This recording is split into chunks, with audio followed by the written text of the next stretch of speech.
It seems to me that that kind of an effort to build local ownership, develop leadership, raise capacity, all of those things take a tremendous amount of time and, an investment in a community and a really long-term perspective.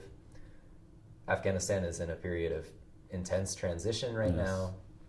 There seems to be some time pressure built into that. Did you feel an urgency to get things done, before sort of the 2014 transition really got underway? Do you think that projects that are being implemented now are able to sort of go through that more time-consuming, more sort of capacity-building person-to-person process that's required to make that local ownership happen? One of the things the USAID always asks us almost every quarterly meeting is the project going to be sustainable beyond 2013, 2014, when the military downsizes, the USA pullback, and so forth.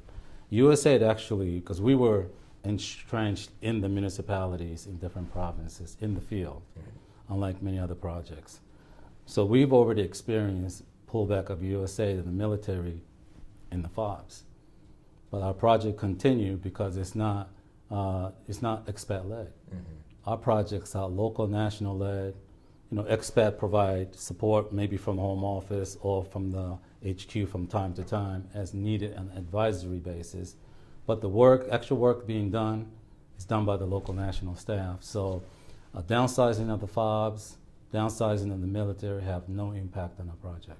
Right. So it sounds then, in some ways, like your project is an example of the kind of remote management, remote monitoring framework that people are talking about for Afghanistan going forward. Are you optimistic that that model can work? Oh, 100%, But the thing is, you have to invest in your staff.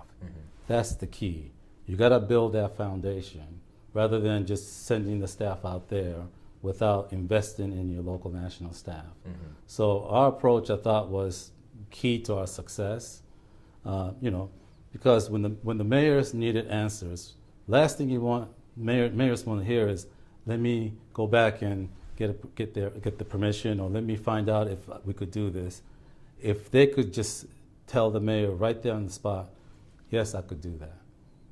But let's do it in a certain way, so make sure there's a certain level of accountability, transparency, and sustainability, because those are the kind of key areas that my staff was trained on.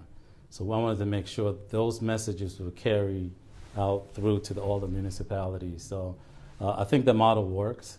I think our model could be utilized anywhere in Afghanistan or other parts of the world, because in the future for USA, I'm a taxpayer in the U.S., and I want to make sure the tax dollars are being well used. So Afghanistan, the localization of activities going forward, I think, is the key. I think the days of expat-led activities are going to reduce. And I think the dependency, because the dependency is the issue, right? Because most of these programs all over the world, right, is so dependent on international donors coming in and implementing activities and doing everything for them from beginning to the end. I think those days are over. I think the amount of funding is going to be, it's going to continue to dwindle. And I think the accountability becomes the key issue. I used to tell the government in the U.S. all the time, I worked in the U.S. government for 25 years, everybody spends money, but they don't know what they're spending money on. So prioritization becomes the key, benchmarking becomes the key, public involvement, civil society, those things I think going forward is going to become a key. But I think in order for all of these entities to grow in the future, own source revenue is not going to be enough.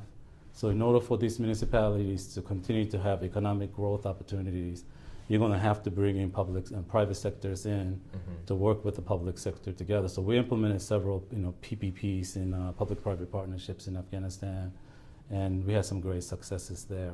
And I think the model could work anywhere.